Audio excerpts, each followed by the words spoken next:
On a tous en tête cette histoire bien connue sur l'invention de la monnaie, n'est-ce pas? Celle qui dit qu'on l'a créée pour arrêter de s'embêter à échanger des vaches contre des poulets. Mais et si cette histoire n'était en fait qu'un mythe? Vous vous souvenez de cette fameuse histoire de troc qu'on nous a racontée à l'école?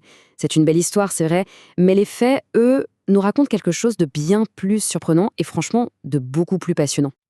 Alors voilà le truc. D'un côté, on a le mythe bien simple du troc. De l'autre, la réalité historique. Et le verdict des archéologues et des anthropologues est sans appel. Il n'y a aucune preuve que des sociétés entières aient fonctionné sur le troc avant d'inventer la monnaie. La réalité, c'est que son invention n'était pas une simple amélioration, c'était une véritable révolution. Une révolution née de la rencontre improbable entre trois forces, l'administration des grands empires, des pratiques rituelles ancestrales et, au cœur de tout, le pouvoir de l'État. Non, la monnaie n'a pas été inventée pour faciliter la vie des gens au marché, mais bien pour renforcer le contrôle de l'État. Pour vraiment comprendre d'où viennent les pièces de monnaie, il faut qu'on remonte le temps. Allez, on part pour le 7e siècle avant notre ère, dans un royaume qui s'appelait la Lydie, en plein cœur de la Turquie actuelle.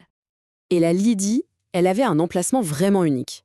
C'était un carrefour, coincé entre deux mondes.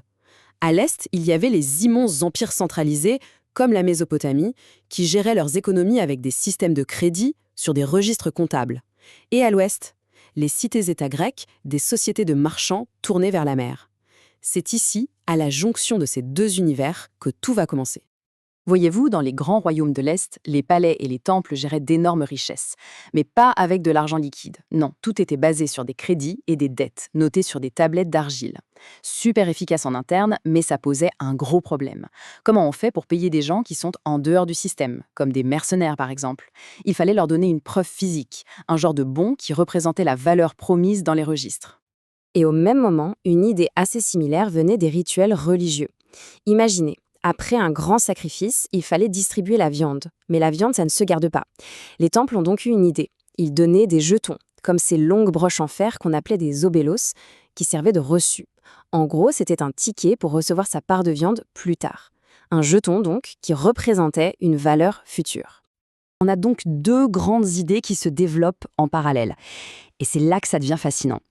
Quand ces deux concepts, le besoin administratif de l'État d'un côté et la pratique symbolique des temples de l'autre, se sont rencontrés, ils ont donné naissance à une invention qui allait littéralement changer le monde. Et la voilà, la toute première pièce de monnaie de la tradition occidentale. Une pièce en électrum lydien. L'électrum, c'est un alliage naturel d'or et d'argent. Le souci, c'est que la proportion d'or et d'argent variait d'une pièce à l'autre. Alors qu'est-ce qui lui donnait sa valeur? Pas le métal lui-même, mais ça, l'estampille, le sceau du roi. C'était une promesse, une garantie que ce bout de métal valait un certain montant. C'est ce qu'on appelle une monnaie fiduciaire, basée sur la confiance. Ça vous rappelle quelque chose? Mais oui, c'est le principe de nos billets de banque aujourd'hui. Alors attention, n'imaginez pas les gens de l'époque utiliser ça pour acheter leurs légumes au marché. Non, pas du tout. Cette monnaie, c'était un outil pour l'élite. Elle était intégrée dans un système très strict de tribus et de paiements contrôlés par le pouvoir. C'était un instrument pour que l'État puisse standardiser le paiement de ses soldats et la collecte de ses impôts. Point. Mais ce premier jeton était sur le point de subir une mise à jour technologique absolument énorme. Une révolution dans la révolution. Vers 560 avant notre ère, le roi lydien Crésus, oui, celui de l'expression « riche comme Crésus », a mis au point une technique pour séparer l'or et l'argent de l'électrum.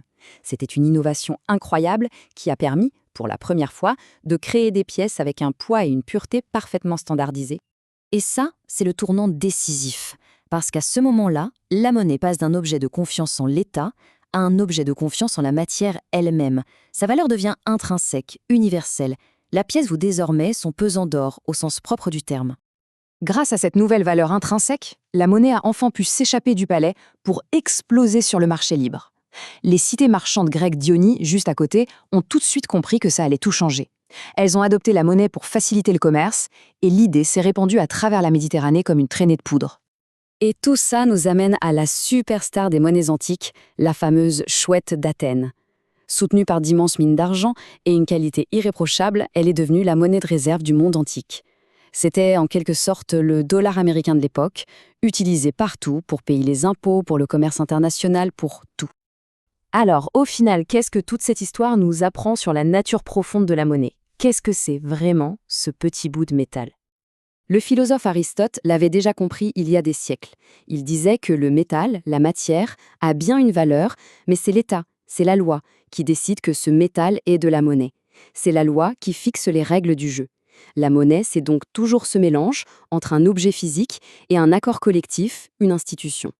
Et ça illustre parfaitement que la monnaie est avant tout un choix de société. Regardez, Athènes a choisi des pièces d'argent pour bâtir un empire commercial.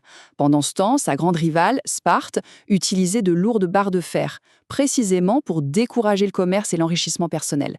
La monnaie n'est jamais neutre, c'est toujours un outil de conception sociale. Pour finir, l'histoire de la monnaie, ce n'est donc pas l'histoire d'une petite astuce pour remplacer le troc. C'est l'histoire d'une immense révolution institutionnelle. C'est le point de rencontre entre les besoins de la bureaucratie, les racines des rituels, les innovations technologiques, l'explosion du commerce et, au centre de tout ça, l'autorité de l'État. L'invention des Lydiens, ce n'était pas juste un morceau de métal, c'était la standardisation de la confiance elle-même. Ils ont transformé une simple ligne dans un registre en un instrument de pouvoir portable, un instrument qui a posé les fondations de notre économie mondiale. Toute cette histoire nous montre que la monnaie est une technologie que l'on conçoit pour façonner nos sociétés. Et ça nous laisse avec une question fondamentale pour aujourd'hui. Si nous avons ce pouvoir, quel type de monnaie devrions-nous concevoir pour notre avenir ? Voilà qui conclut notre plongée dans l'histoire de la monnaie. Merci beaucoup d'avoir suivi cette analyse. Elle s'appuie sur les recherches de Sung Kei-yu de l'Institut pour les alternatives politiques et économiques.